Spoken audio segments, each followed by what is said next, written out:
Greetings everyone, this is your boy Curtis aka Dr. C checking in with you with another health video, dropping some major information that could benefit you and your family. I would like to thank everyone for all the support and positive words and nice comments. I do appreciate it, all the feedback I have been receiving. I'm doing what I love, so it's always good to be acknowledged for that. So today we're going to talk about eczema. Particularly some of the foods, dairy, soy, and grains that cause eczema.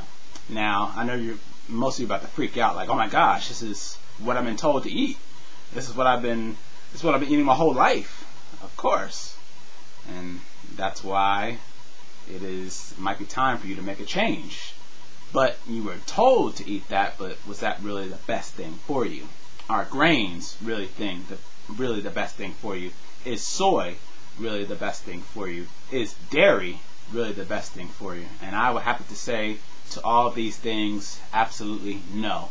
So now let's talk about eczema for a minute here, because I had bad eczema when I was a child, and I used to get so frustrated wearing this little thick ass cream on my skin, and just feeling embarrassed, and having it be like a really dramatic situation for me when I was like 11 years old in the 6th grade. But eczema essentially is an inflammatory skin condition. Okay, so we know now, science has shown that there are certain foods that either are anti-inflammatory or pro-inflammatory.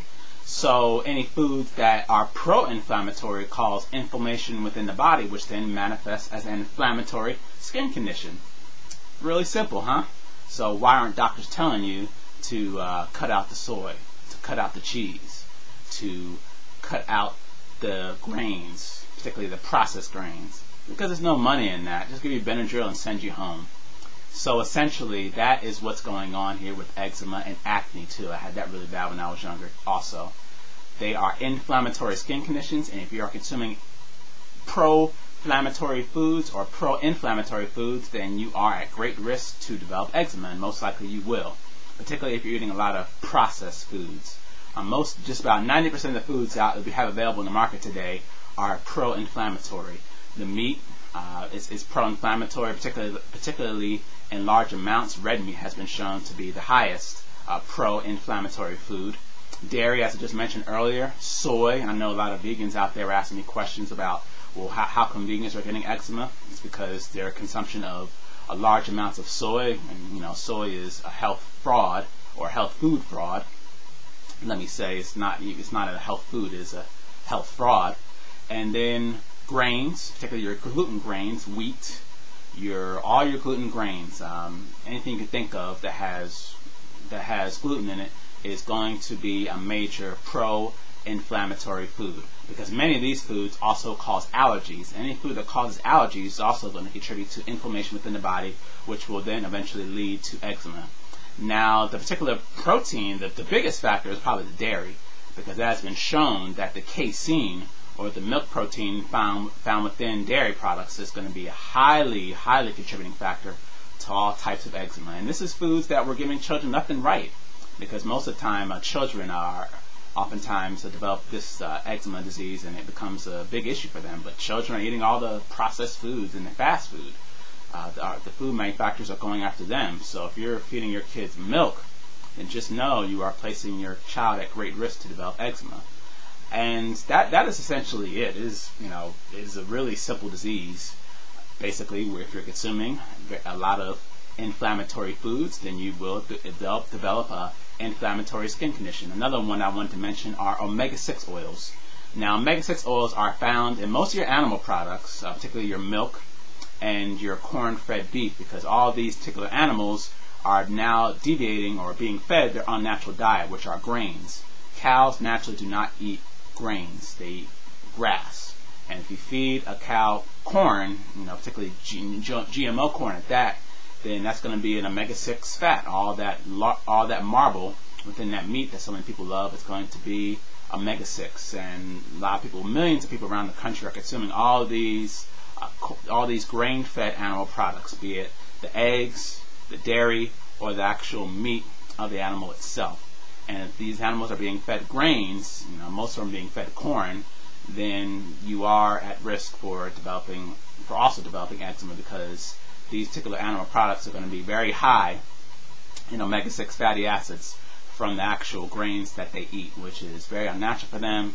And if you've seen the movie Food Inc., cows who consume corn actually get sick and develop many harmful and deadly forms of E. coli.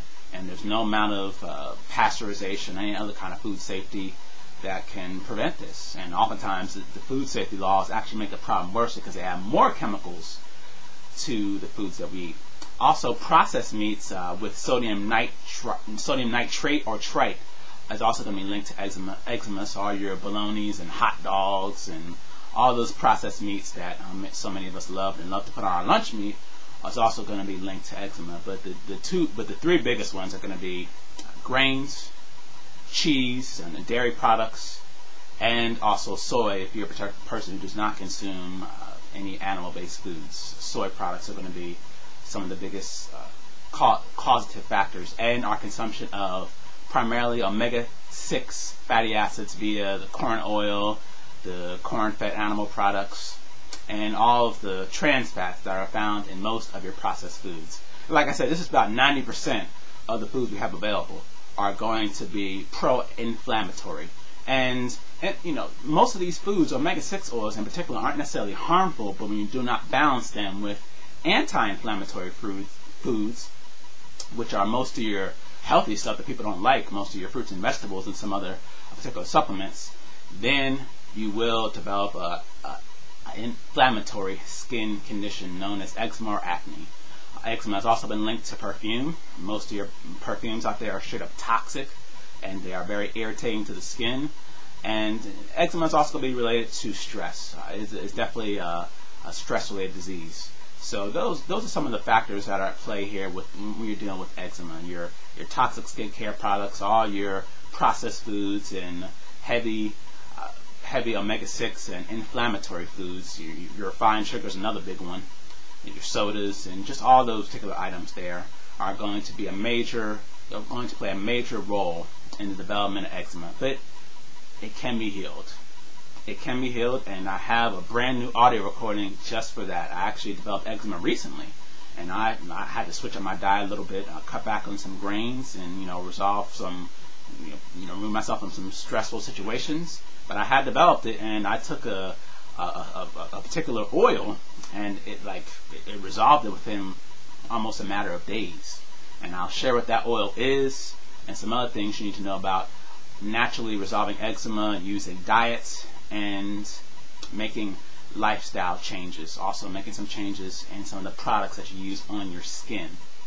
So you can get more information on recording to your upper right in the box. And thank you so much, everyone, for checking out my videos and supporting what I do.